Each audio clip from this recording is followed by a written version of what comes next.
অলপ পিছুৱাই আহিলে তেতিয়া আৰু মালনাডেল দিয়াটো পাম কেতিয়া মাননীয় মুখ্যমন্ত্ৰী ডক্টৰ সৰ্বানন্দ সোণোৱাল ডাঙৰীয়াই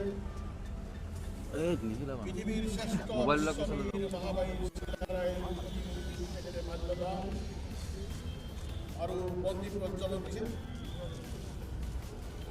বিশ্বৰ মহাবীৰ চিলাৰায় প্ৰতিমন্ত্ৰীৰ সন্মুখত এয়া অসমৰ মাননীয় মুখ্যমন্ত্ৰী ডাঙৰীয়াই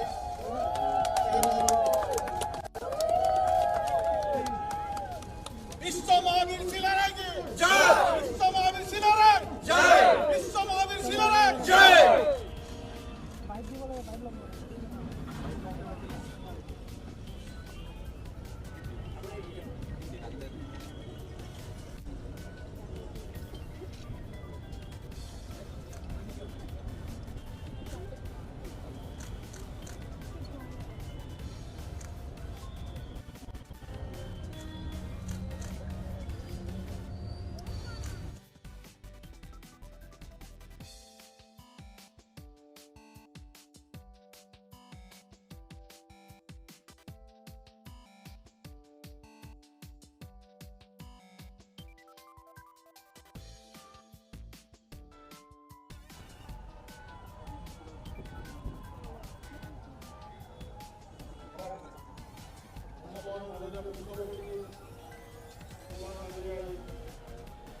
আমাৰ সভক্তিৰে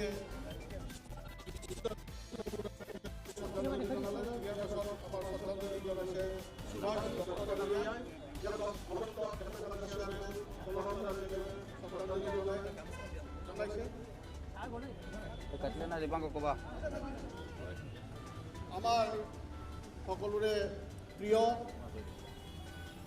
অসমৰ সৰ্বশ্ৰেষ্ঠ মুখ্যমন্ত্ৰী মাননীয় সৰ্বানন্দ সোণোৱাল ডাঙৰীয়া আমাৰ এই চিলাৰায় দিৱসত উপস্থিত হোৱাৰ বাবে আমি ধন্যবাদ জ্ঞাপন কৰিছোঁ আৰু ইতিমধ্যে তেখেতে সভক্তিৰে বিশ্ববীৰজনাক শ্ৰদ্ধাঞ্জলি জ্ঞাপন কৰিলে। ইয়াৰ পাছত আমি কোচ ৰাজবংশী সন্মিলনীৰ তৰফৰ পৰা এখন ফুলাম গামোচা আৰু এটি শৰাইৰে মাননীয় মুখ্যমন্ত্ৰী ডাঙৰীয়াক আমি সম্বৰ্ধনা জনাম। আমি কোচ ৰাজবংশী সন্মিলনীৰ সভাপতি দিলীপ বৰাদেৱে এখন গামোচাৰে সম্বৰ্ধনা জনাইছোঁ। ইয়াৰ পাছত এখন শৰাইৰে সম্বৰ্ধনা হৈছে আমাৰ প্ৰণৱ নাৰায়ণ দেৱ।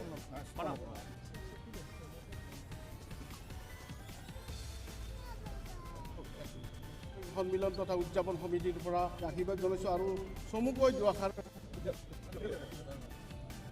দীপাংকৰ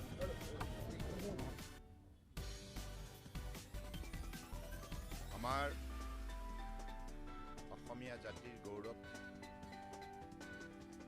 বিশ্ব মহাবীৰ চিলাৰায় শ্ৰীচৰণত মই গভীৰ শ্ৰদ্ধাঞ্জলি জ্ঞাপন কৰিছোঁ ভক্তিভাৱে। এইগৰাকী বিশ্ববীৰে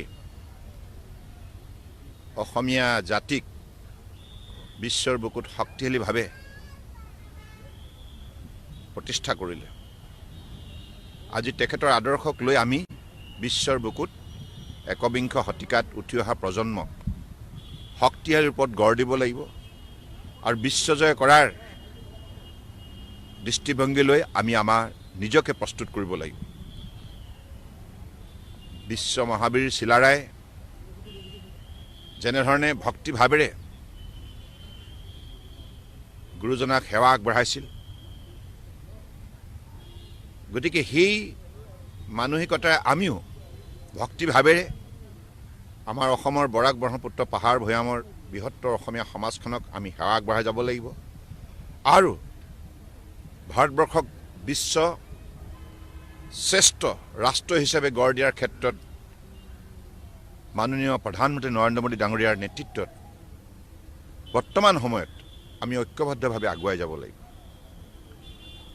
আজি কোচ ৰাজবংশী সন্মিলনীক মই ধন্যবাদ জনাইছোঁ। আজি আপোনালোকে সকলোৱে মিলি আমাৰ জাতীয় জীৱনৰ আদৰ্শ বিশ্ববীৰ চিলাৰায়ক শ্ৰদ্ধাঞ্জলি জ্ঞাপন কৰিছে।